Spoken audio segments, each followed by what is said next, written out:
On top of doing the garage, obviously, I've got a plumbing company. We do the YouTube channel. We run a competitions company, which has got quite a big charity element to it, and a couple of other bits and pieces going on, mainly all related to the motor trade. Doing a bit of triage, look at all these things I'm doing because I'm stressed out my mind. Which of these are the best use of my time, which give me the best returns, and running a car sales forecourt with a workshop and everything, that was dropped off the bottom of the list. So it's just something that is now closing, and gonna just see what happens with throwing a bit more time at the sort of YouTube videos we do. The most important thing next going forward is not finding something else. I'm terrible at doing lots of different things and always being excited by a new idea. I've never really thrown 100% at anything, whereas now I really need to keep myself accountable. So if you see me setting up, Joe's Ice Creams next week or whatever, I need you to be like, what are you playing at? What are you doing? Get your mind in check.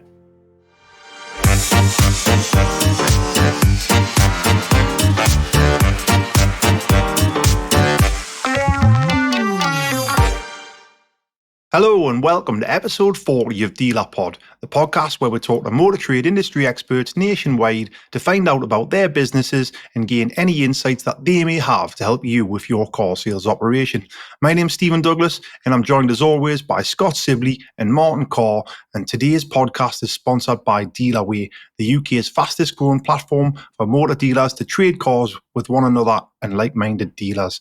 Now, before we jump into the episode, I'd really appreciate it if you could just hit that like button and subscribe to the channel, and make sure you hit the notification bell as well so you never miss an episode. All right, now before we introduce this week's guest, let's do This Week in the Motor Trade. This Week in the Motor Trade, brought to you by AutoGrab. So this week in the motor trade, sponsored by our partners AutoGrab. Make sure you check out the YouTube description below and click the link through to their site. And if you sign up using that link, if you mention DealerPod, you get a huge 25% off your first 3-month subscription. And make sure you do check it out because it's a great platform and it'll help you buy some stock. It's been helping me, I know that. So this week in the motor trade, lads, how he's been getting on? Scotty, he's busy? Redgate flying or what? What's happening? I think the weather's killed it a little bit. I think the same. It's too hot, which is not something we would normally see up here in the northeast, is it? I think as soon as the kids' holidays kick in, especially when the weather's nice, people are at the beach, people are on holiday. It's been hard. We're finding it tough. I'll be honest with you. It's like someone's turning the tap off. Are you finding the same, Scott? Yeah, the last couple of days, 2 or 3 days with the weather, but I think our latest problem is we've been battling with prep for the last 15 years to try and get ahead of the prep and get the cars prepped. So we opened up the extra workshop, and now we've got a problem where we've got 14 mechanics and we've prepped every single car in stock, and they're actually looking around now saying, is there any cars? There's nothing to do. So we probably bought about 45, 50 this week so far. So they'll be due to arrive, so that'll get them going. And then there's mechanics, there's a few of them on holiday in September, which will work. And then we thought we could probably squeeze into Bosch a little bit extra trade work as well. Not too much, but just a little bit extra. 14 mechanics sitting around doing nothing. I couldn't sleep. They're nearly doing nothing. They're all actually working now, but they were starting to get to the dregs of what's left to prep. But it just means we're in a better position because I know exactly what the sieve is of the car. I know the spend. It's taking all the pressure off for the lads. It's where we wanted to be. But I think the balance was going to be 20% of the stock awaiting prep and 80% prepped, good to go. But we've swung that around. It's so. I think when it starts raining and the weather changes and people want to come buy their cars, they just pay for them, they take them away straight away, and then the money's in the bank and so on. But I think it gave me a little bit of a fright, I suppose. Martin, how's Dealerway getting on? We're missing Lee. yeah, he's on his holidays, isn't he? Yeah, so sent an email out with a WhatsApp concierge, which we've had quite a few people come through wanting to put their cars on via the WhatsApp. So just makes it easy. Literally send the photos through, send the description in, and they get uploaded, and we do all the rest of it. So, going very, very well. Do you think the response was good from we did that big communication with Car Dealer magazine? Did we get a good response from that? Yeah, a lot of main dealers signing up off the back of that as well. Right. So there's still quite a few coming through. I think, like we've said, for a long time, that without obviously the podcast, we haven't really done any advertising for Dealerway as such. other than the Facebook group or people who know about us. So there's naturally going to be lots of dealers down south who don't know anything about it. So I think when we're starting to do a little bit of advertising, it'll probably There's a work lot well. of southern dealers as well, so predominantly that's coming through from that. So there'll be more coverage around that area. Good. In today's competitive used car market, staying ahead means finding the right stock at the right price every time. I use AutoGrab to do exactly that. With endless listings and constant market shifts, it's tough to know what's worth chasing, but AutoGrab cuts through the noise. Their platform shows me where the value is, lets me filter for high margin stock, and alerts me when the right cars hit the market. If you want better margins and smarter sourcing, head to autograb.co.uk today. Make sure you mention DealerPod when signing up to get 25% off your first 3-month subscription. So today's guest is someone that you'll all already know. He's actually the first returning guest that we've had on the show. I'm delighted to welcome back to the podcast, Mr. Joe Betty. How you, Joe, mate? How's it going? You okay? Not too bad, mate. Thank you. Yeah, thank you for having me back on. Pleasure to be here. And Happy days. Yeah, looking forward to having a chat about the motor trade now that I'm on the way out. So He's on the B-back bus. for anyone that hasn't seen or doesn't know, Joe's decided to close his car sales operation, which is obviously a huge step. One which I'm sure a lot of people watching might be thinking about doing the same at the minute with it being that quiet. Obviously, Joe's got his fingers in some other pies and irons and other fires. Can you just explain to everyone, Joe, what the crack is and why you've took this decision and what's next for you? Yeah, well, like you say, I mean, does anyone ever fully get out of the motor trade? I don't know, really, selling cars. We'll still do a few bits, but as far as selling to retail, public, I've certainly had my fill now. So we're closing down our garage. I've got a bit of a yard where I've got some things and a workshop, so I can store some cars there. So, on top of doing the garage, obviously, I've got a plumbing company, which takes very little of my time, really, but that's still something that needs some admin and oversight. We do the YouTube channel. We run a competitions company, which has got quite a big charity element to it. And a couple of other bits and pieces going on, mainly all related to the motor trade. And I just felt like, like you said, I think it's tough out there at the moment. The trend generally for me doesn't feel, I don't want to put a downer on it, but it's just not super positive at the moment. And I just thought, of all the things I'm juggling, doing a bit of triage, it's like, right, let's look at all these things I'm doing because I'm stressed out my mind. Which of these are the best use of my time, which give me the best returns? And running a car sales forecourt with a workshop and everything wasn't anywhere near even the bottom of the list. That was dropped off the bottom of the list. So it's just something that, as a natural business choice, is now closing, and I'm kind of really excited to have more time to focus on the other things, really, because as you all know, it's running your own any business, but I mean, I don't know if we're especially car sales or not, but that's what we do. It's just so all-consuming, isn't it? It's just people do say these sorts of things like, I'd love to be my own boss like you and set my own hours. You just think, until you do it. What, you haven't got no idea. No idea. God, yeah, can't even remember what a 40-hour week looked like. You're working every hour you're awake, essentially.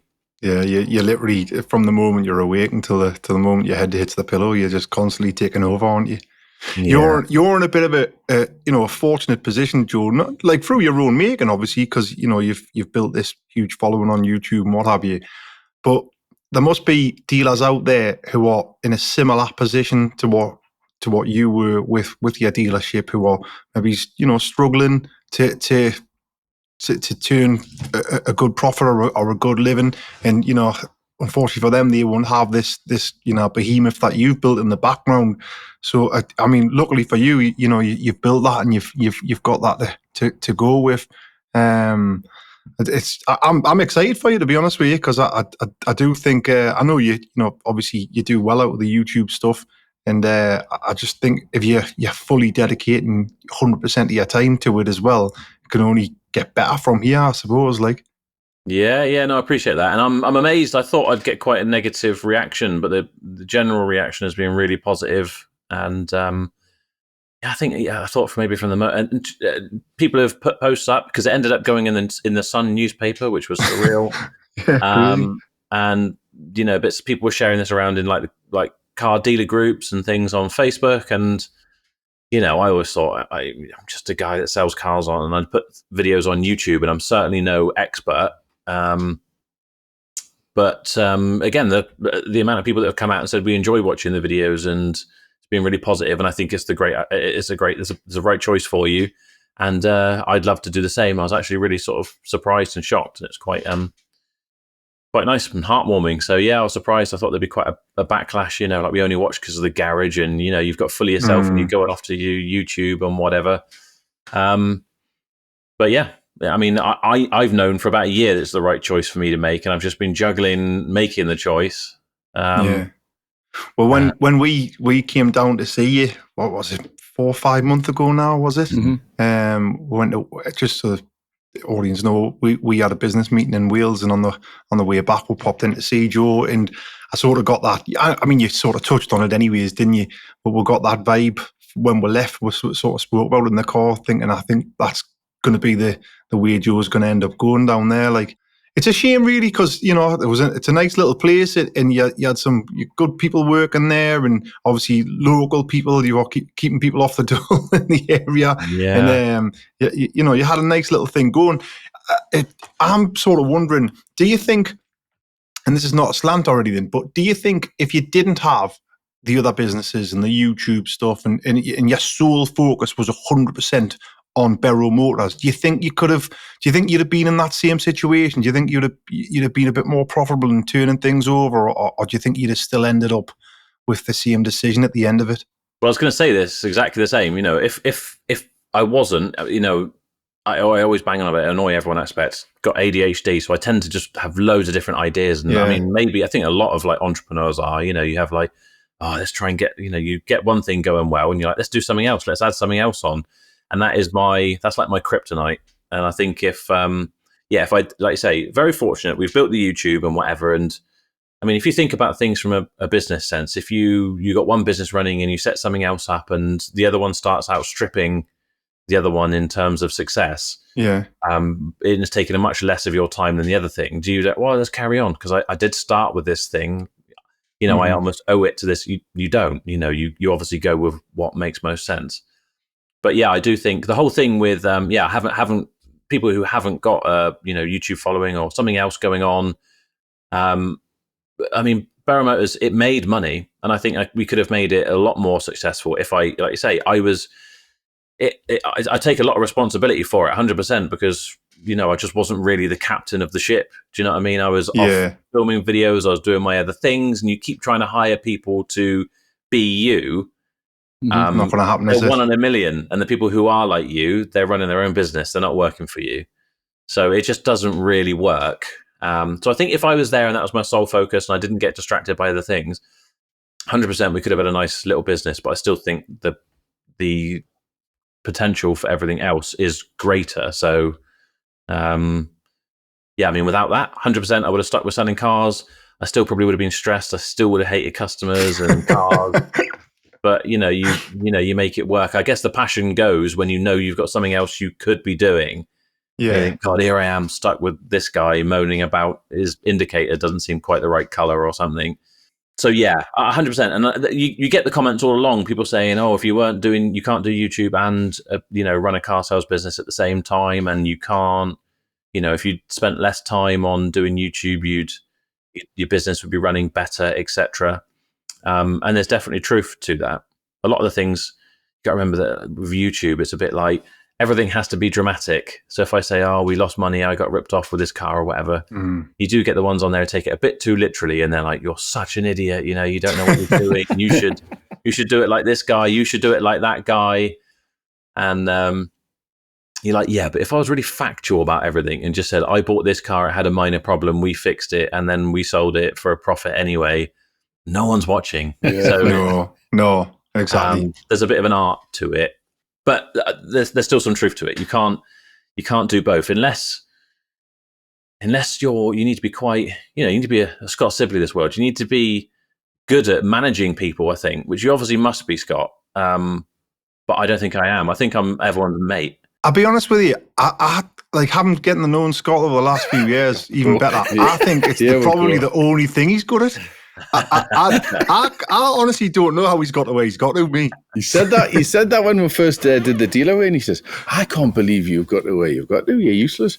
And I was like, "Oh, charming, thank you." But no, it's which I've said this to Stephen. Also, another lad in the trade, I'll not mention him. He's been on the podcast, and I was talking to him about it. And that's his delegation.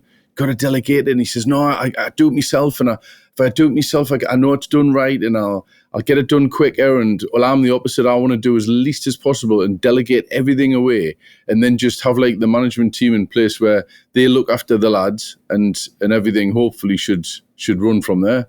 But the thing is, though, you've got a really good core group, especially the management team that you've got. You've got some good people working for you, haven't you? And I think that's key. And I'm sure over the years, you've probably kissed a few frogs and got rid of people because they weren't good enough. And I think that's I've found anyway in business, having the right staff in place is the paramount. It's the most important thing. It's been selective with the people who you take on, because I used to do all the interviews. I don't now, but when I've done the interviews with the likes of Ben and things like that, he knows like the process. What we do, we don't really like make it complicated. You know when somebody walks in the room if they're going to be any good for you after you've done so many interviews, and you get chatting with them and you get a feel for them. But yeah, you do. I mean, we haven't got a big turnover of staff, but we have had some staff where. And if a member of staff wants to leave, I'm always a bit like, wow, what have we done wrong?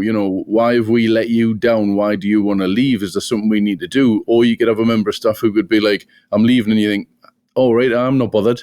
We could, sorry to see you go, keep in touch, all that bullshit. But then you think, could I replace that member of staff with somebody else better for the same money?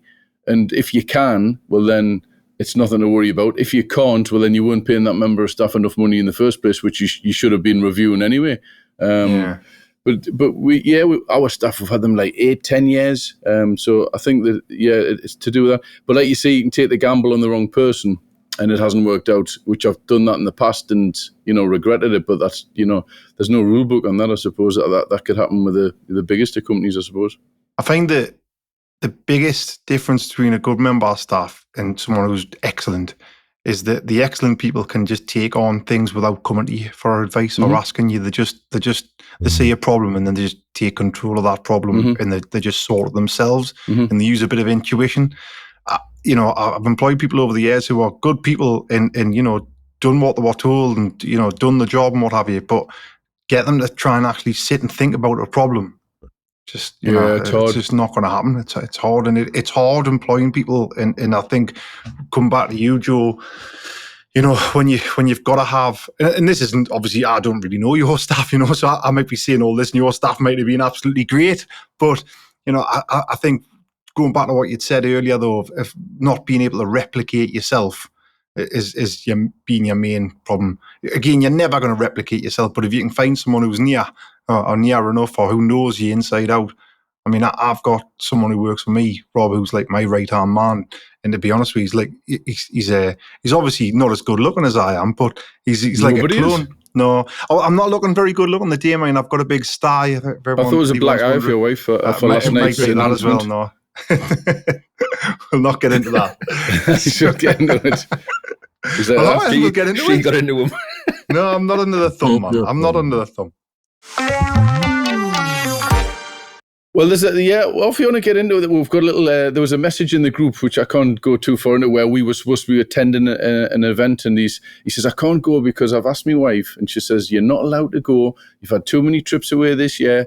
And he said on the message, I'm in the bad books, and I'm really sorry. So when we came on here before, I said, Stephen, you're a lovely husband. You do as you're told, and you went back and you sat on the naughty step. With a bit of force. Yeah, a little bit of force. Bless him. I thought, what a nice husband you are. I'll take it. I'll take it. To be fair, it's because I've been away for too many lads jaunts this year, and I think that was one too many for her. So, And said about that. And when we're talking about the rooms, we was going back to the trip where you shared a bed with Martin, and we're trying to arrange the rooms. And I said, is it because you're sharing a bed with Martin again? Is that the problem? But I think that's probably what it is, Martin. He wasn't ready for you again. Was. I want to be Big Spoon this time, though. There. Just sat there going, for God, what have I let myself in for? Yeah, what have I signed up for it? Joe, could I ask you, so back to your Berrow Motors, what would you say, I mean, it's a difficult one because I would imagine it'll be a bit of everything. Is there anything what you thought was like the biggest pressure or the biggest strain? Was it like customers? Was it like the law with the FCA? Is it buying cars from, I don't know, an auction which they're knackered or whatever? Or was it sourcing stock? Is it your area? What would you say was your biggest challenges? I think it's a bit of everything. It doesn't help, but I think my biggest challenge was like your greatest strength, I guess, which was just managing the people with the time that I could dedicate to it. And then when things weren't quite how you wanted them, or you turned up and you're like, oh, what's that car? What have we paid for it? And you think, God, that's not. I'm not happy with that. Just handling the disappointment and then trying to keep positive and keep going from there. It's managing the people. It's just, I find it really tricky. Like, I'm going to put you in charge of doing this. Make sure these people down here, who, like you say, the type of people who don't want to use their initiative. I'm sure they could, but they don't want to. They want to be given a job and get on with it. You manage that, and then you come back, and it's just, it's just so hard. Even though you've spelled, I mean, we've got company handbooks, we've got whatever. It's like, this is how I want it done. And it doesn't, and then you just think, how can this work? Because this would be great if it would run in the background and it was autonomous. I could dip in, do my bits and pieces, and I can go off and do whatever makes sense for me. But I just couldn't crack it. And I think the right people, not the people that were working for me were the wrong people at all. It's that they needed probably someone who was a bit more hands-on than I was able to be towards the end. But yeah, it's tricky, isn't it? It's just... So you must have considered getting like a GM in or like a senior person below you where they would all just report to them. Did you look at that, or was the business not quite big enough to justify getting that level of investment in? The last thing was I did get someone in who was essentially what we needed was a prep manager. So we got a guy in who's going to be staying on with me. Excellent mechanic, very switched on. I've seen him in your videos. Yeah, we sit here and I kind of just laughed to myself because we got very much the same sort of mindset. We could do this, we could do that, we could do. And I'm like, oh God, I'm already bad enough at this stuff, and now you're encouraging me. but there's a real good kind of connection there. So brought him in to kind of just organize things just for a couple of days a week, and then we could go off and do whatever else. Just completely rejected by everyone else, and just made just completely rejected. Not by everyone, but the majority of people completely rejected. Wouldn't even speak to him. Had problems. Would come to me like, "Why is this happening? Why is that happening?" And I was just like, I given you what you want, and now... What would you say that was, Joe, then? So there was like a clash from the off. Was it his approach with the staff, or was it because somebody new was coming in and they weren't like, reporting to you directly? I think there was an element of that, yeah. I think there's an element of that, and I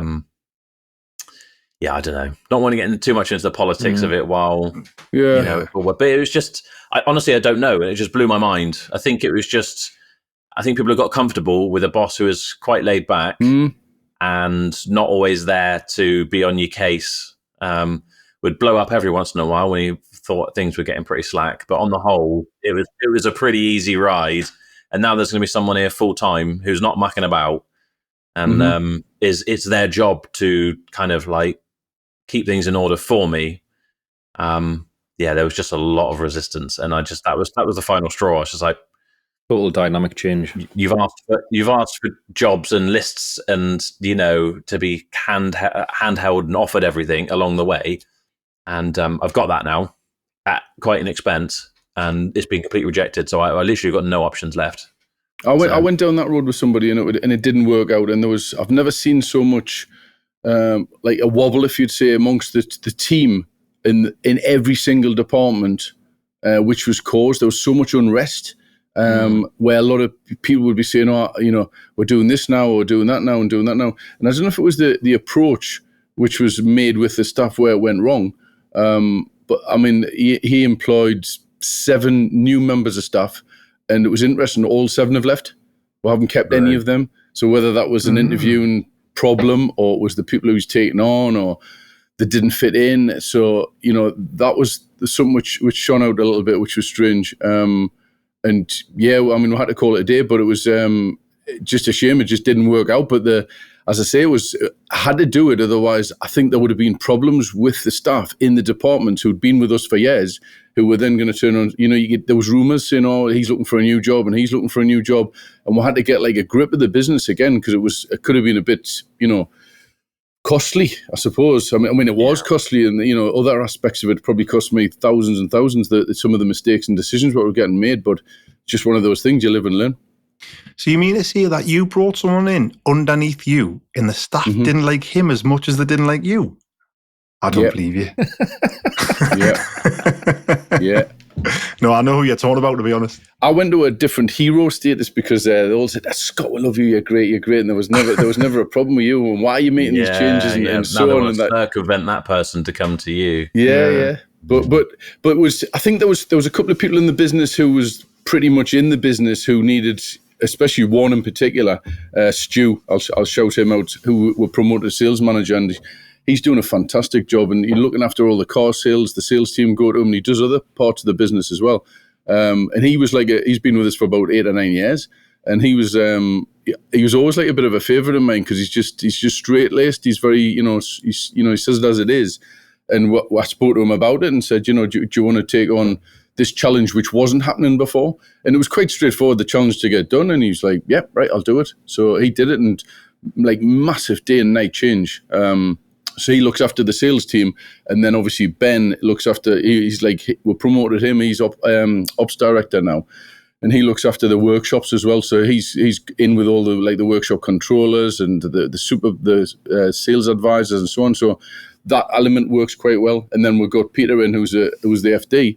So he looks after all the money and things like that. So we've got like those 3 key players there. Has been a massive change in the business, because I think I would have ended up having a stroke or a heart attack, and just ended up like in a bad way, because going back like 2 years ago, I was like, ready to throw the towel in. And in some ways, where it just gets too much. It gets on top of you, and you keep hitting that barrier and keep hitting that wall, and think there's no light at the end of the tunnel, where sometimes there is.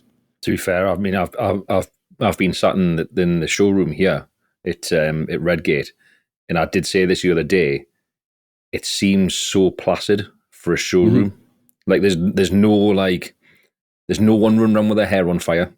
There's none of that. It's weird. I've never experienced a showroom like it, whereby literally everything just seems to be going constant.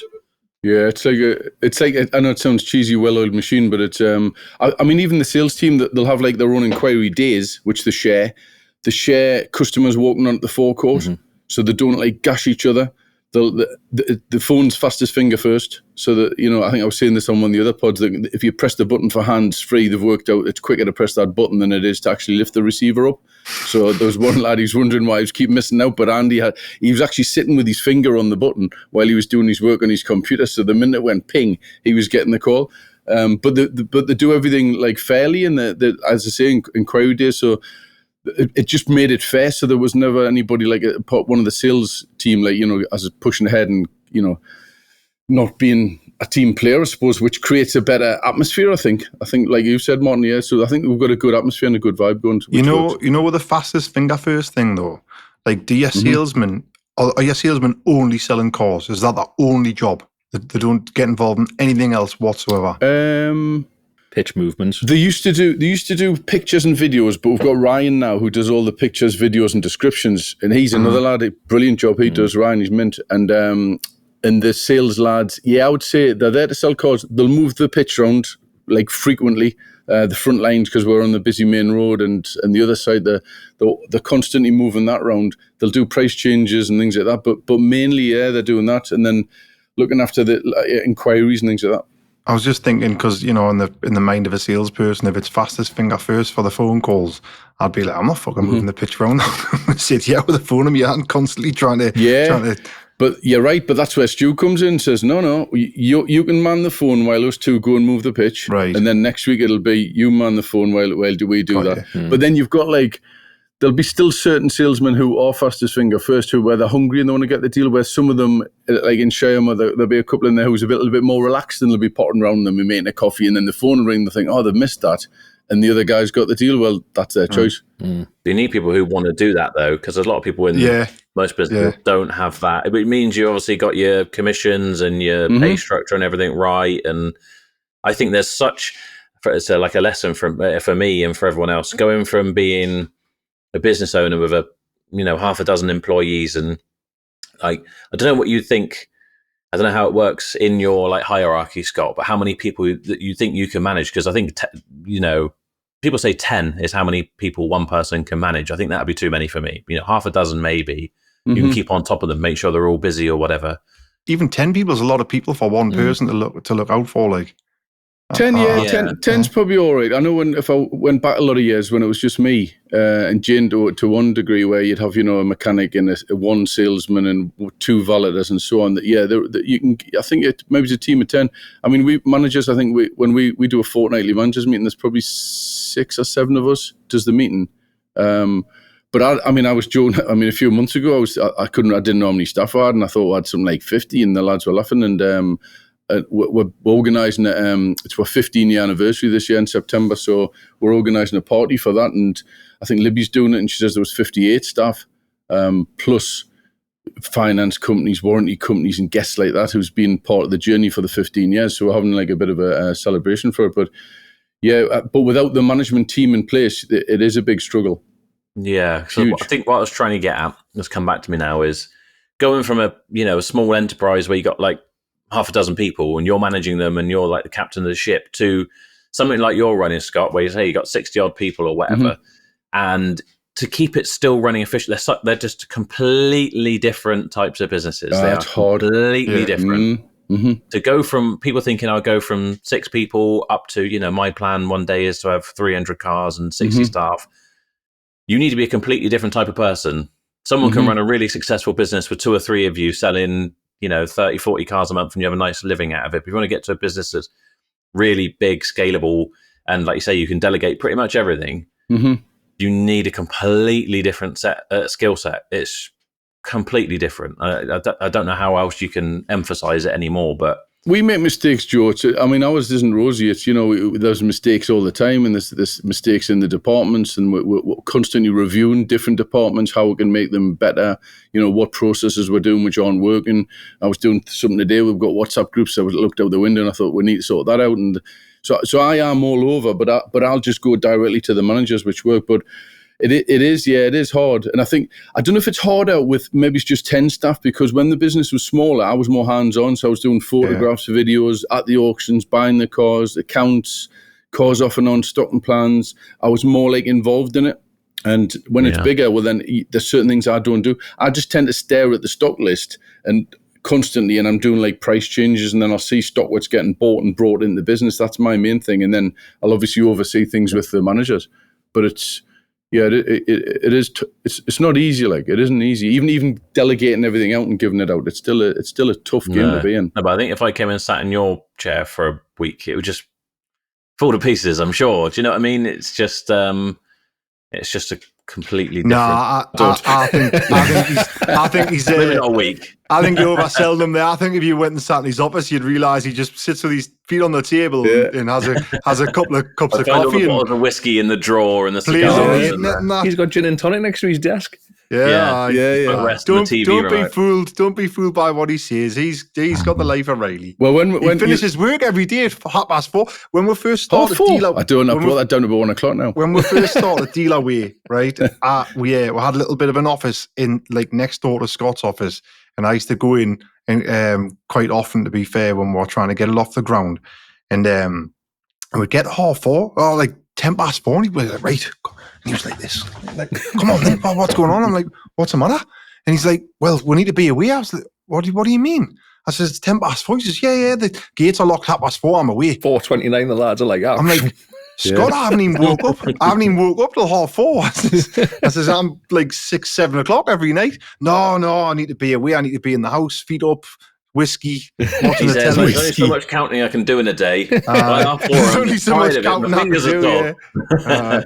No, but we said this to him. I get up at 4:30 in the morning, You 4:30, do, 5 right, yeah. o'clock. I'll give you that. And I go to bed at like 8:30, 9 o'clock at night. I'm like the early bird, where you're the total opposite. But no, when we did start the Dealerway, and when you weren't here and Martin was next door, I used to try and look as busy as I possibly could to keep myself busy. So Martin thought, I would look like stressed. I'd go, Martin, I've got stressed today. I've got too much on. Where really I hadn't. That was fine. Scott, admit there was one day you went, I just need to close my eyes.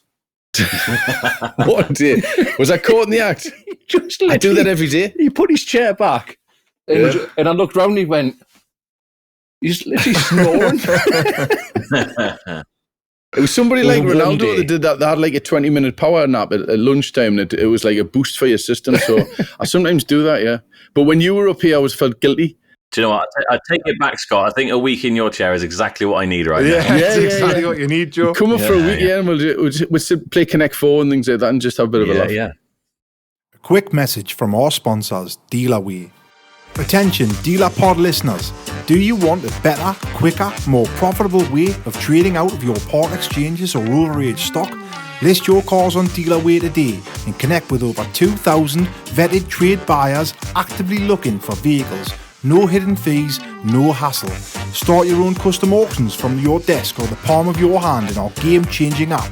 Or advertise your stock on quick, easy, buy it now listings to our eager buyers who are waiting to quickly acquire vehicles. What are you waiting for?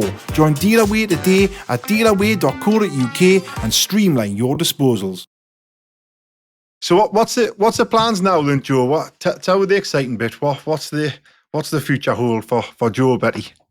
Well, gonna just see what happens. We're throwing a bit more time at the sort of YouTube videos we do, kind of be a bit more organised with it.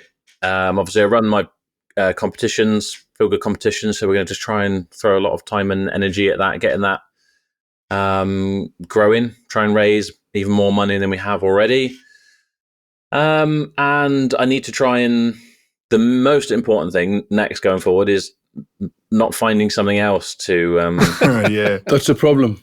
Give you I a mean, couple of already weeks. I'm like, I haven't even fully closed down the other garage, and I'm already like, oh, look at this house, that's got loads of potential. And I'm looking at some wreck somewhere that's down there, it's 2 years worth of work. I'm just like, luckily I managed to talk myself out of it, but that's just the type of personality I am. So I really need to, I think what's really exciting for me is I'm terrible at doing lots of different things and always being excited by a new idea. Yeah. It's kind of reining myself in, saying, no, come on, keep yourself accountable, keep 100% of your effort on this, and then let's see what's happened. I think it's almost like a bit of a mental, subconscious cop out for me. I've never really thrown 100% at anything because that's how my brain works. But I can always say, well, I never really was giving it my full. I was doing something else. Whereas now I really need to keep myself accountable, really. So if you see me setting up, Joe's Ice Creams next week or whatever, I need to give you a ring and tell you to stop. Yeah, exactly. Yeah, just like, what are you playing at? What are you doing? Get your mind in check. So staff-wise now, I know obviously you did have the 2 video lads that were working for the YouTube side when you had the dealership. I take it you've kept those, and you've also got, I keep seeing him in your videos and I actually don't know his name. Is he the lad is he helping you with the competitions?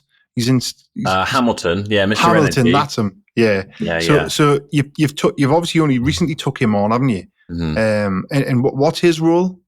So he's like games master, is what we call him. Games master, right? But yeah, so he's kind of my right-hand man when it comes to the competitions, running out all of our email marketing, getting the competitions up, making sure we got pictures of the cars, watches, whatever.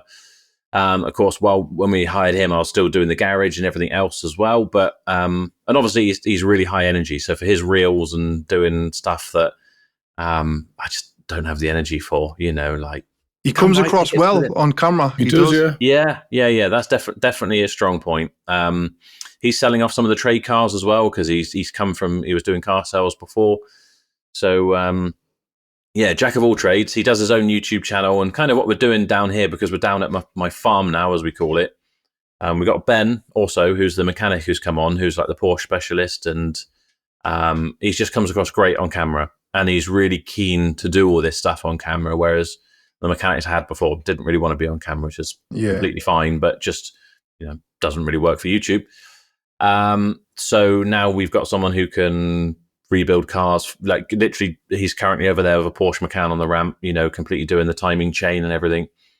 So we've got 2 videographers, Hamilton doing everything to do with feel good competitions and our car buying type website.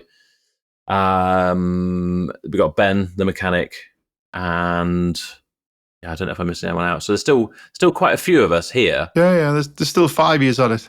Again, there's still like about 8 different things amongst this. As I used to get this as a comment a lot on my YouTube videos. Was like, you got way too many staff there. It's like, but they're not all here for car sales. Yeah, we've got all these other things going on. They're making the videos is its own thing that pays even more than the car sales on its own. So that's what they're kicking around for.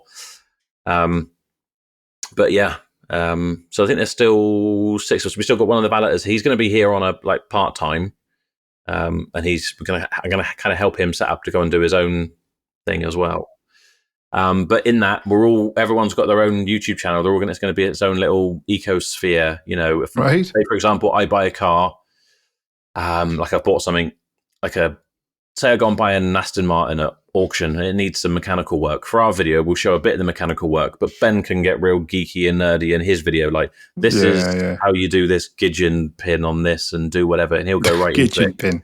I don't know. That's what you'll see in his video. And then Charlie, the valeter, he can, in our video, you'll see him doing a bit of cleaning, but on his, he can go like, this is how I really get into these, whatever. So that's the plan. That's the vision. You'll have to stay tuned to see if it all pans out. I think, Joe, because the area where you're from, I don't know if we said that when we came down, because of your accent, you're very posh, and people from all over the country will be able to understand what you're saying, where us Geordies, they probably don't understand what we're saying half the time. Well, there could be that, yeah. Is it posh, or I can just string a sentence together, Scott? I don't know, You tell me. No, it comes across really posh. And then the name you've got Hamilton. You've got a Hamilton, we've got Hamilton, a Stephen. Yeah, Hamilton is very posh, yeah. To Newcastle people, your accent is extremely posh. Yeah, really nice. It's really nice, it is. Yeah, well, thank you very much. I'll take it. Soothing. Yeah, it is. This was Dealer Pod, not Tinder. I get that. We sort of, some of the places we'll go and you get some of the girls from the back office saying, you need to do like bedtime stories to send us to sleep or whatever. I don't know if they're telling me I'm boring, actually. So just, you mentioned it there. So you're still, obviously with the YouTube stuff that you're going to continue to do, you're still going to buy and sell cars for the content, I suppose. You're obviously going to try and make some money off them as well.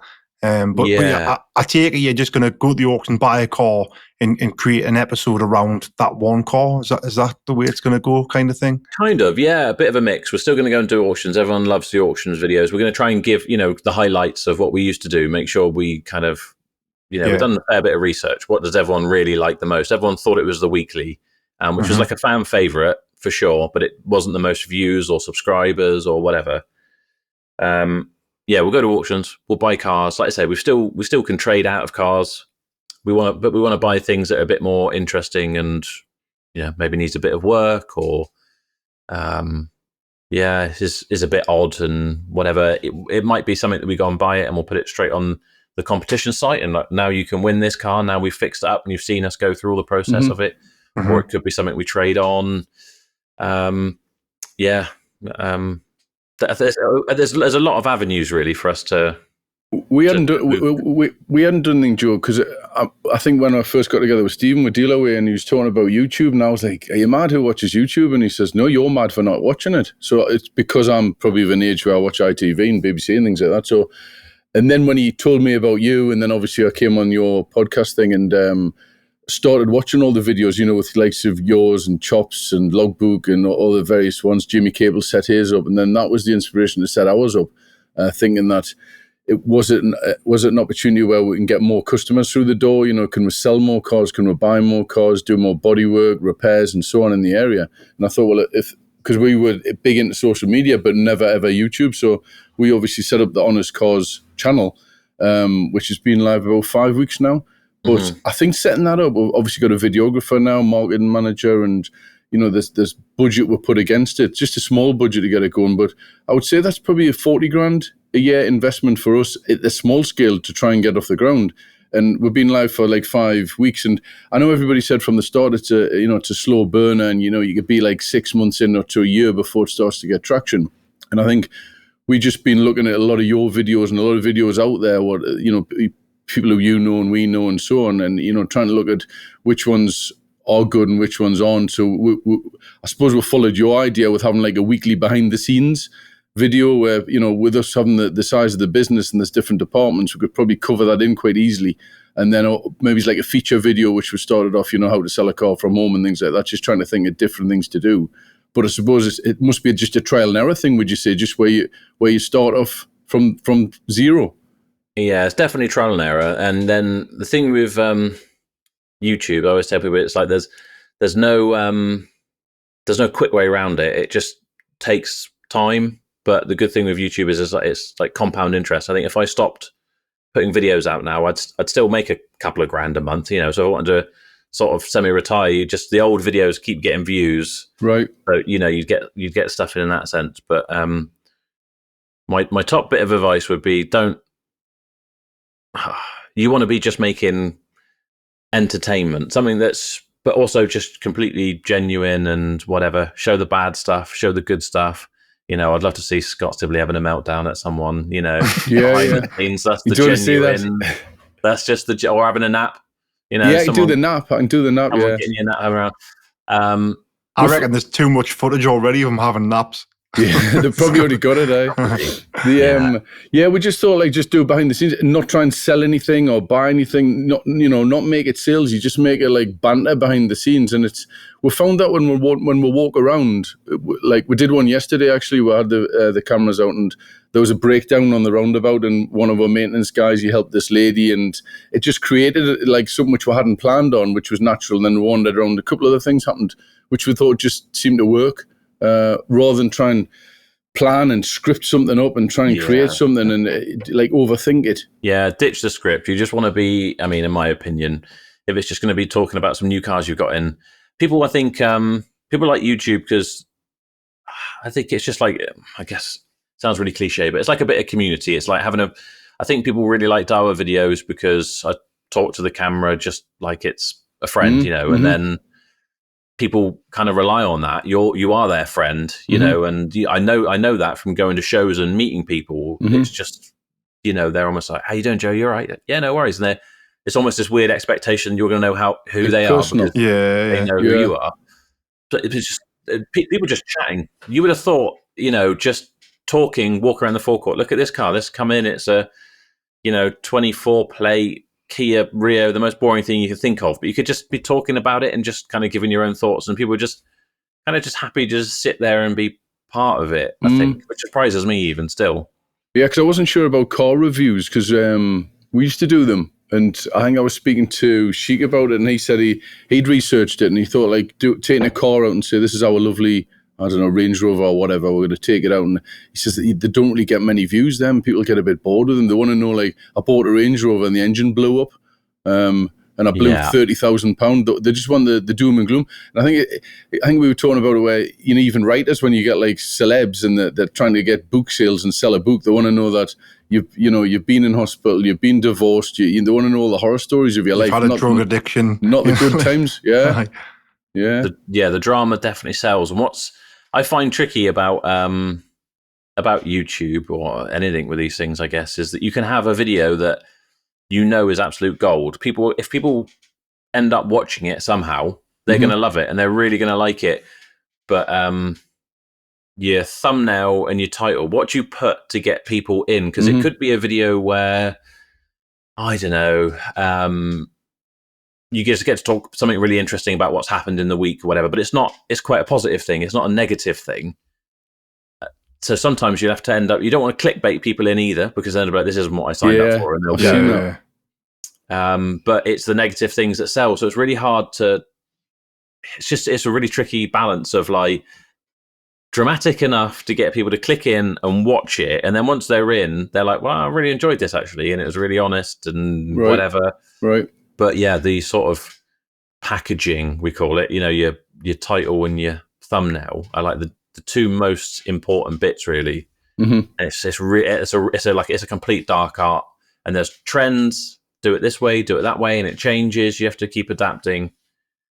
So yeah, it's a challenge, but I sit and do the titles and the thumbnails for the dealer pod, Joe, and I found, because obviously our show is just like a what it is. It's a podcast. It's a City Down podcast, and so we've had some really professional people on it. And I'll give you an example. We had someone on. I'll not name the name, but the one recently, and they mentioned that they love buying bangers. I love buying bangers. And I think you two, Scott and Martin, know where I'm going to go with this. He's a very professional person. He's got a very successful business. And I made a thumbnail, and the title of the thumbnail was, I love buying bangers. And then I sent it to these guys, and I said, do you think he's going to like that? Because he actually said the words, inside the podcast, but in the context of that one little short thumbnail, it makes him look a bit like, I think it was very clickable, and I was going to like align it with something like, cheap cars or better or whatever it may be. Mm-hmm. And I think it would have been clickable. I think people would have clicked on it, but I felt I couldn't put it out because it made him look cheap, sort of thing. And I think that was a bit of a balance. I suppose when it's your own videos and your own thumbnails, it doesn't really matter. But when we're dealing with like guests, a bit more sensitive. Yeah. Mm-hmm. Yeah, I don't know. Maybe I'm a bit more cavalier like that. I can't. Wants to make me remind, what did I put for like you, Stephen, and you, Scott, when you came on my podcast? I can't remember. I'm sure I put something sensational. Do you know what I mean? Yeah, I think you put on mine. I make like $100,000 a week or something like that. It was like a big one. I was like, oh, really? That looks nice. He's going to change it now to $100,000 a week of sleep. I think mine was a bit crap, to be honest with you, Joe. I'm going to bring that up. It wasn't great. I don't know what I'm giving, Dougie. You didn't really sensationalise me. I wasn't happy.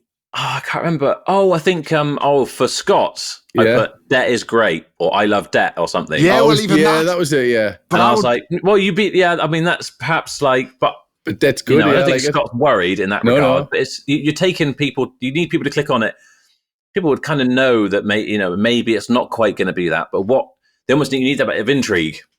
Yeah, you're like, well, what do they mean by that? And then you get into talking about saying that Scott at one stage in the business discovered that you can borrow money, and that means you can leverage it massively, and it makes you a lot more money. So I think he said, at one stage I found out debt's great. I'm like, that's going in there. That's going in there. Anyone who knows Scott and whatever, they're gonna be like, well, what's this mean? What and they need to go in. Yeah. So you kind of. I feel like that thing where whoever your guest was and you put that, if the way I look at it is I owe it to that guest to try and get them as many views, people watching what they're saying as possible. And if that means kind of putting a little twist on what they said, not a twist on it, but framing it in a way that looks whatever, then you're doing them a favor, not a disservice. Yeah. Come on, we'll do it live on the fly. Then what should be the title for this podcast? This. What's going to get the most clicks for Joe Betty's pod? Yeah, this could be the first time. Choose your own clickbait. Choose your own clickbait. What we'll go with? I would go with something like what really killed Berrow Motors or something. Right. That's the hook, isn't it? And we've talked about a few bits and pieces. You don't have to be the whole thing, does it? And again, that's the thing when you've got a really long form content. On this, we've talked about lots of different things. On a weekly video, like Scott will do, you do lots of different things. Yeah. Some people will make the mistake of saying, we buy this, and then we did this, and then we did this, and then we did that in the title. You can only do one thing. And it's like, this car may be the worst we ever bought or something. You need to go with one thing. Mm-hmm. Should we title it, Joe Betty, the worst car dealer in the world, had to shut his business? Yeah. Shifting metal. Shifts no metal. Shifting metal breaks down. Yeah, what went wrong? Oh, I like it. If this doesn't get the best views you've ever had, I'll be might have damaged my ego dramatically. Well, it's down to you then. Yeah, shifting metal breaks down. I'll send you a picture of me crying later. You can use that. Definitely, that's the one. That's the one. Yeah, we'll try that. We'll see how we get on. Go ahead. Whatever you need to do, it's fine by me. So, obviously, just going back a little bit into your business, Joe. I know obviously we mentioned like staff and stress. That was the contributing factor. If you had your business taken over better than what you wanted it to be, with like the input that you had to put in, or even less input, would you say you prefer being like the full-time car dealer, or would you prefer doing like the YouTube route? Like, I guess the question I'm going to ask you, if it really is are you happier doing the media stuff than what you are doing the car stuff? Yeah, I know what you're saying. So if the sort of return on effort was the same, which would you be choosing?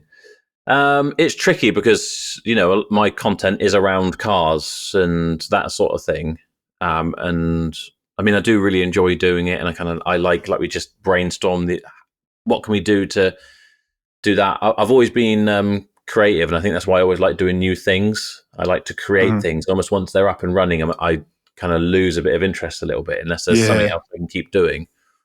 So I think the way things are now, I would go with the media, because maybe in the past I love the job. I love buying and selling cars. It's really exciting. You get, I'm going to try one of these cars now. I'm going to try this, and you get to meet most of your customers. Used to be really nice. You'd have your odd nightmare ones, and I find more and more of them now are just odd, just hard work.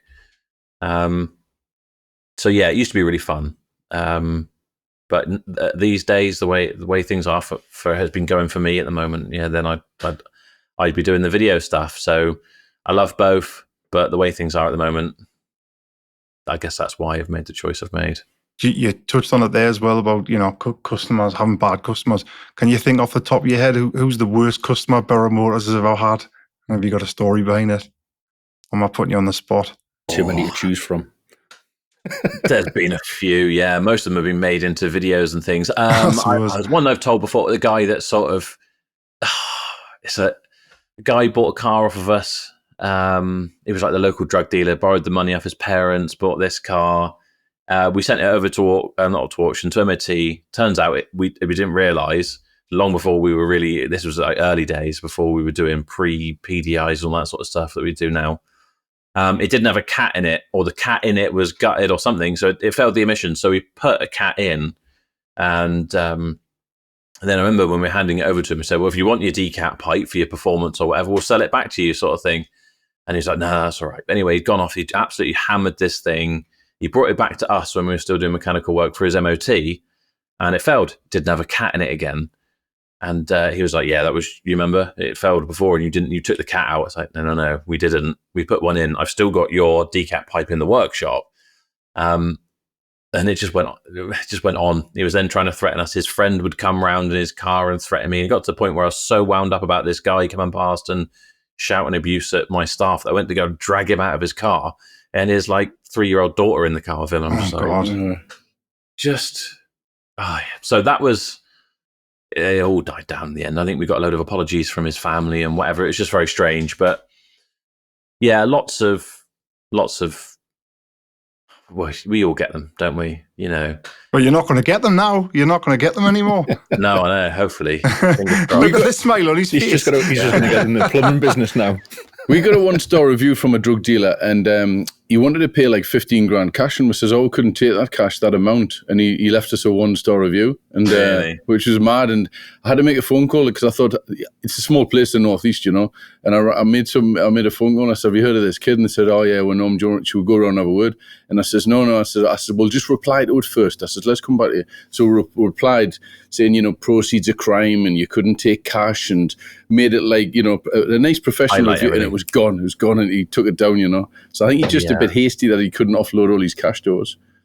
Yeah. But mad. It's a shame, that rule, isn't it? Not allowed to take more than 9 grand. I think there's plenty of dealers on here that maybe just take that cash, mind. I'm not saying that I would already think. I'm just saying that there is dealers that would do that. We had a customer kicking off in the showroom once with his son because an exhaust light came on, the lambda sensor light, and the dad was there, and his son was. I felt sorry with the son because his dad was like a bit of a knob, and he's just saying, you didn't sort this out now. I'm going to do this and I'm going to do that. And I'm going to drive the car through the showroom window and all this. And I was like, well, just crack on, just do it. Because we could do with a new fascia and a new doors. I says, you're going to write off the car so we don't have to fix it. You're going to jail and we get everything sorted through the insurance. I says, just crack on. And he just like looked, he just like, because I turned it on him, he was like speechless. And his son was just like looking as if to say, my dad's just made a right arse of himself here. And we did sort out the exhaust sensor, but people just don't need to go on like that. And they don't need to like go with that approach, you know? Do you find that's normally the third party though? Like it's always some, like a parent or a partner of someone that proper kicks off, and the person who's actually bought the vehicle is the one that's sat there going, oh, for God's sake. It's like when they bring the mechanic friend to check the car. That's the worst. Yeah, and they turn into the idiot. Well, he's coming because he's going to be like, I'll look after your pet. And they rip the car apart, and you just think, well, why did you bother bringing him? Yeah. He's a prevention officer. Yeah, that's him. There's a few people that I'd always just like have a sinking feeling in your heart when you're taking the money from them when you're actually doing a deal. And it's the ones who are like, oh, you must get some real nightmare people. I'm like gonna be the easiest customer you ever had. And I'm just like, oh God, this guy's gonna be a prick. Oh, he's gonna be a nightmare. The ones who are like, you're like, well, we've got to do a little bit of work to get it ready for you to actually take it. No rush. I'm easy whenever. That's the guy that's gonna be phoning you 5 times the next day. What's happening with the car then? Just checking what's happening. Yeah. They're gonna, we talked about this on another podcast, I'm sure. I'm sure some psychologists came on and said that these people know what they're like. And they're kind of almost like trying to convince themselves they're not going to do what they normally do, which is hassle you for like time, be difficult, kind of. They'll always say like, oh yeah, I'll buy this car, and then you'll probably never see from me again. I'm not whatever. And then you end up living with them. They're back in every, it made a weird smell came from the back corner at some point. Some random thing. We had one recently, and it sold the car to a friend of a friend. And I knew him. I didn't really know him that well, but I knew him. And probably broke my own rule, really. I don't really like selling cars to people that I know. You just never ends up good. Anyway, he was like a young chav kind of kid, and he took this car, and I know for a fact he was riding it all over. I can't even remember what the problem was with the car now. Anyway, he had a problem with the car, and he kept on haunting the life out of the staff, saying, look at this car, needs sorted, blah, blah, blah. And I says, well, right, we'll bring it in, we'll sort it. I haven't got time to bring the car in, blah, blah, I've got this, that, and to that. I was like, well, look at what do you expect what to do? You're saying you've got an issue, let's bring the car in and we'll fix the issue. Without you bringing the car in, we can't fix what needs sorted. Oh, this is blah, blah, blah, just giving it all this, like a young chav does. And eventually we got him to bring the car down, and then we fixed the issue, give him it back. And he still was saying, oh, it's not right. I can't for the life of us now remember what it was. Anyway, in the end, I actually rang him. I don't get involved with customers normally, but I did on this one. And I rang him. I says, look, what's the problem? I says, the car's been fixed. I says, so why are you still not happy? Well, I'm just not, because my pal reckons that this and that and to that. And I says, look, I'll tell you what. I says, you've got 2 options. I says, you either be happy with the car the way it is because we fixed it, and I can guarantee that it's been fixed because you won't bring it back to us to show me that it's not been fixed. Or I says, just bring the car back and I'll give you all your money back. And he went, well, I didn't want that. And I says, well, what do you want? Yeah. What can I possibly do? You bought a car for it. It's had a problem. You brought it back. We'll fix the problem. You then took the car back. You're saying that your pal has now found that it's not correctly fixed, and so you're kicking off about that. But then you won't bring it back down to show, and now I'm offering you all your money back, and you're still not happy. How do I win this situation? And he was just he just kept on going on. I says, look, I'll bring the car back. I'll give you the money back. Just bring the car. And he must have rang back 5 or 6 times. And every time he rang back, I picked the phone up. I says, bring the car back and I'll give you your money back. And eventually he did. And then honestly, what a nightmare. And just some people I think they just want the aggro. They just want the drama. They want like to be all about them or something that they've been slighted. And they're not even looking at what the actual, the overall thing is. Like you've not been put out. We've actually give you your full money back. We've tried to fix the car. Solutions, do they? They just want to No, they don't want solutions. It's just, it's so difficult. But then you get other people who are just, like the car, right? Smash and see you later, away they go. And you never hear from them again. And they might have had bigger problems than the people that have kicked up a fuss and they've just said, all right, I'll take you to a garage and sort it. You've never heard about those. It's just, it's so It's a hard job. I can see why you're getting out of it, Joe. Joe, is there any room at shifting metal for me? I think I might shut down and come and join you. It's actually, do you know what? It's actually quite stressful at the minute. You know, I said we got over here in the workshop. We're doing a timing chain on a McCann, or whatever it is, and the guy dropped it in. Well, I'll just let you know. Obviously, we're kind of closing down this site or whatever, but we'll get this fixed, and your warranty's still covered. We're not closing the business. It's not really like that. Whatever. Oh, fine. Yeah, guy was a YouTube fan as well. The video came out on the weekend because I had to put something out because the Sun News article went out and everyone kept sharing it. And they're like, people were in the comments like, give us the truth. What are you hiding? And I was like, oh, goodness sake. So I had to put that out. And, well, the amount of voicemails, I think this guy was panicked like anything, as if we were stealing his car. And we closed down and we're going to take his car. Well, we already told you we were closing down and we're still doing it. We're like, my tracker says it's all over here and it's all. I'll show you on the camera if you want. It's in a workshop with the front end off of it where we're sorting out. Oh, and it was just constantly on the phone to the salesman. I'm like, well, what does he want me to do? Does he want it back as it is? Do you not want us to fix this rattling noise that, we're kind of going above and beyond here to fix? It's costing me thousands to fix. Do you not? Do you want me to? You've got my courtesy car. Now in the end, he's going to have my personal car to drive around in. Just to placate him for the next few days while we get these parts, which we got to get from Porsche. And he's watching you on YouTube as well. So it's strange that, because you'd think that he would build up some sort of trust over time to just say, oh, well, Joel sorted, and like you're not some sort of corporate entity. Yeah. Well, you would have thought so. Yeah, I don't know. I understand people panic or whatever. I don't know. But yeah, I thought it was going to be stressful closing down. But my God, it's been a lot more stressful than I expected it to be. Has it cost you much money then, Joe? Have you had to delapse it and put it back to a certain way or not? No, that won't be too bad, luckily. There's a few bits and pieces to do, and I probably got, we'll be out the end of the month, but we've got like signs to take down, a few little repairs to do, and touching bits up, but not a huge amount. Is anybody going in, Joe, straight from you? I don't know yet, but there's loads of people who want it, and I think the landlords are just gonna pick who they like the most. So, and are you on a lease what would come to an end? Could you not do like an assignment of the lease and get a bit of key money for it? No, not really. To be fair, it's a 6-month notice. It would end at the end of the year anyway. Right. But the landlords are great, and they're just like, you can go whenever you want. Don't worry about it. There's only a few months left on it. I don't think much would come of it, sort of thing. Although you never know, because it's obviously proved popular. But so when do you hand the keys back? Hopefully, it'll be the end of the month. Yeah. We'll get everything out and sort of tidied up and sorted, and that'll be it. That'll be really the sort of weight off my shoulders, I think. And do you think you'll feel a relief at the end of it? Yeah, 100%. Yeah, 100%. Once these like final couple of bits of warranty work are done, kind of cleared everything out, and for the first time, really in 15 years, there's no set place to be on Monday morning. I can kind of go where I want to, when I want to, and set my own thing again, I guess. It'll be strange. I'm sure I won't. I'll probably find it pretty difficult, but you'll start another business, won't you? I would say that's when it starts kicking in, isn't it? You'll drive past the shop and go, that's a good idea. Joe's Pies. Joe's Pies.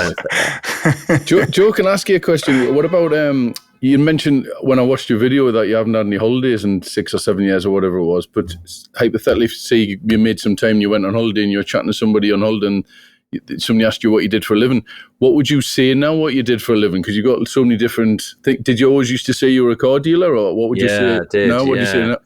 I thought that the other day. I was like, what does this make me now? I might have to go around saying, I'm a YouTuber. It doesn't really. I own a plumbing business. Yeah. I think I think the nice thing is you get a vibe from someone. Depends who you're talking to. It's almost like being a salesman. A salesman, you need to read your customers and you kind of pitch yourself to them. Yeah. If you get someone who come in who's incredibly well spoken, very well dressed, you try and put on your best show or whatever. Yeah. If you got someone who's a bit more down to earth, you're a bit more down to earth. You got to meet them where you'll find them. Whereas I don't know, I can say I've got a plumbing business. Yeah. We're talking about this on a pod the other week, because I was saying, sometimes when people ask you what do you do, depends on who it is. You feel like you don't want to say that you're a car dealer. And I was in Phoenix when the town moor was here. There's like the Hoppins, like the travelling show thing. comes to Newcastle, and I was in Phoenix having lunch with Jane on a Sunday, and there was 3 couples came in who I've never met in my life, and they came in, they went, "Oh, hello there, how are you doing?" And I was like, "Oh, all right." And Jane's like, "Who's that?" And I said, "I don't know." And then shortly after that, another one came in. Anyway, they were showmen, and they were part of the town, and they thought that we were one of them. And they says, "Oh, we thought you were with us. You were one of us. You're not like one of them." Thought you were the Chippos. Yeah, well, no, they're called showmen now, Stephen. No, they're called gypsies, Scott. No, it's changed. What you're trying to say is that you and Jane look like a pair of gypsies. Well, this is what I was thinking. I was getting to, so I was thinking, I wonder if, because we were sitting there just minding our own business, we were like part of the showmen. And because there's gypsies, there's travellers, and then there's showmen. So the people who do the hoppings The are showmen, I mean, there's some serious money, those guys. You see the houses they've got. Yeah. Well, I know some in Newcastle who obviously don't travel anymore, and I've known them for years. And before we know, we're going to conversations about, this one and that one, how's he doing and how's it? So we had a nice afternoon sat there. But when they asked the question, what do you do for a living? I was straight in, I'm a car dealer. I'm just a car dealer, like to clarify it. But yeah, but previously, I think you have to choose what you say, what you do. Yeah. But I mean, I think a lot of people, if you're quite proud, I've got a car dealership, I'm a car dealer. But then a lot of people, look down their noses at car dealers, don't they? We're all crooks or whatever. It's from the past, isn't it? The Arthur Daly, like the stigmatism with it. You just think you're dodgy all of a sudden. I don't like telling anyone that I'm a car dealer, because then the first thing they do is start talking to me about their car, and I'm like, I don't want to fucking know. What's me car worth, do you think? As if you really love cars, Oh, I had a bad experience down there, and or some advice on how they can sue some other garage is usually the one. You did this, you'll know. Is that right? Is this right? Yeah. I've had one this morning. Actually, I've had a message. Hi, Stephen. I went to school together. I've not seen you for 15 years, but do you know about this garage? Are they any good? Yeah, mate, the sound. Yeah, I think I used to like the idea. I'd tell people, I'm a bit of a Del Boy, I do a bit of lots of different things. I just sound like a drug dealer, don't I? Yeah, that's no good. You do like... Just see, I'm a business owner. There you go. Yeah, laughing. Something along those lines. More CIA, isn't it? Yeah. There's a lad I know, he grows drugs in his loft at home, and he says he's into horticulture. Yeah, exactly. Why did you point towards me when you said that he's a drug dealer? I don't know. I was saying loft in his house like that. You're that way. Right. All right. Scott's pointing at his loft. Yeah. Loft. Hey, I've thought about it sometimes when the job goes off. Yeah. Making fortunes, aren't they? Harder ways to make a living. What the solar panels cover, isn't it? I suppose easy for you with that one, Joe, because you just say, I've got a farm. Yeah, exactly. Yeah, I thought I was spreading, sunflower seeds. Yeah. And if you're going to collect your fertilizer, then nobody questions you when you got the farm. Exactly. Yeah. Maybe that's what I say is I'm a farmer. One of the things I was going to ask Joe was, for context, how in depth or how challenging is the YouTube, and like how much time do you have to put to it a day or a week, or because a lot of people think, it's just a quick one, go and take a video for 10 minutes and upload it and that's it done. Obviously, a lot of people don't see the behind the scenes stuff. I mean, it's funny, really. We've had a lot because I was going to I planned to sort of shutting down. I said we stopped doing our weekly video. That was going to be on a weekend, and then probably by about the following weekend, we're like, by the way, we were also closing the garage, but we've kind of forced to put them both together on one weekend. I loved some of the comments that were like, it's a big mistake stopping doing the weekly. After all, how much work could it possibly be? You're already doing the work. All you need is a cameraman there to film it. But it does. It's a full-time job in itself. It's hard to say how much time I spend on it because I haven't had an opportunity to spend as much time probably as I want to on it. But yeah, it's a lot of work. It takes a lot of. I've got a spreadsheet where I plan the videos I want to do for months in advance, and it just keeps changing constantly. And I have a great idea, then I think a few weeks later, I think that's a rubbish idea. Sometimes I'll buy stuff for content videos, then later on I think I don't like that idea anymore as much. It's the editing, isn't it? The editing takes the longest. The editing. And it depends, you can do it all different ways you want. You could just get your phone out, like our friend James, Chops Garage, who gets his phone out and he'll film it, and then he'll do some kind of editing app on his phone. He puts it out and it's all raw and real and great. If you want to do something that's a bit more polished, and say like the Matt from High Peak Autos' world, he'll buy a car and it might be a year later, he'll save all that footage, combine it, and it's always one kind of all-in-one thing. It's a lot of work and a lot of planning, and then you've got not just. I mean, I spend a lot of time, say like the weeklies, for example. They might be an hour long. that means every week, probably once or twice, I've got to sit there and watch it all the way through. I'm like, well, you need to cut that out. You can't have that in there. You can't have this in there. You've just given away my home address. Don't put that on there. Yeah, I've been doing that. You have to like quality check it, don't you? Yeah. You got to sit there and check it, and then you put it back together, and you're like, oh, now something weird's happened with the sound. There's just a lot of time. Who wants to sit there really and watch themselves talking and relive the week of work they've had, just to kind of check it. It's other people love it, but for me, it's you're like, oof. Here we go. Oh yeah, I remember that Tuesday. I was miserable as sin. Now I feel miserable again. But, it's a lot of work, Martin. Basically, it is a lot of work. I know people won't think it is. It's just dossing about. But I think anyone who tries it, that it's a lot of work, and I'll say it's a lot of work because it's almost as much of an artwork as selling cars. You've got trial and error. I know just from doing this podcast, coming up with the thumbnail and the title and creating the thumbnail rather, and then just even like little bits of editing clips to put them out there. Like we've got an editor who puts like this show together now, because obviously we don't just like put it out raw like we used to. And he sorts all the sound and what have you. And we'll pay for him to do it, and it's quite costly. He spends a lot of time on it, and that takes a few days to come back. And dealing with him, dealing with what my sponsor and what they want to say week by week. There's a lot goes into it. A lot goes into it. I'll probably spend a full day a week every week doing it. Which is a day out of the business. It's for. I was laughing before when you were talking about if I stop the YouTube videos now, I'll still get like a couple of grand a month or something. I thought to myself, we've had 63 quid in revenue off YouTube since started. 63 quid? 63 quid, aye. Well, to be fair, I'm getting that in 5 years. You don't know. It's 60 might be 67. I'm getting that 63 quid. Like I think I deserve that for all the work I put in with the thumbnails. And no, it's third us, isn't it, Martin? No, but tell everyone what you were going to spend it on. What was I going to spend it on? Do you remember what you put in the group? I can't remember. A big multi-pack of Lurpak. Oh, because it's getting so expensive. Yeah. No, it is. It's really hard. I tell you what, I've been watching lots of recently what really thinks good at it, and I think he's put a bit more effort in himself, and he's starting to grow it even more. Rob Cubitt from the Logbook, you mentioned him before, Scott. Yeah, I think he's good. He's excellent. He comes across really good on camera. Very likeable. Yeah. He was down here at the farm last night, believe it or not. Oh, never really? All the way from Yorkshire. He'd come down to get a car from me. And it sprung an oil leak before he could even take it back. But either way, he was You'll down have a video here. about that. We were hanging out and whatever, and he's he wants to do the same sort of thing, really. I think he enjoys the videos more than the car sales. But yeah, I enjoy watching his. They're good. I think if he continues doing what he's doing, I think he's going to get there, mate. Because he's growing. He's like I say, he's very likable. I spoke to him a while back about him coming on the pod, and he said he's going to come on, but he hasn't.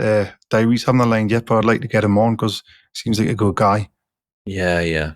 No, he is really good, and he comes across well on his videos, but he's even more, just down to earth. My mechanic Ben here was a bit like, I don't know what he's, if we're going to be, but they were getting on like a house on fire. He's a lot of fun. But I think he said he's going to be planning on getting into real lumpy stuff now. Even though he wants out eventually, he's going to get into real lumpy stuff. But it make for good viewing at least. Yeah, definitely. What's your plans for this afternoon then, Joe? Are you shooting any content today, or are you closing anything down? You starting anything new? Closing any other businesses? Destroying anyone else's life? I will be finishing up here, and I'm going to head over to the garage. There's no one there today. There's a couple of people coming in tomorrow for some, like a little warranty job.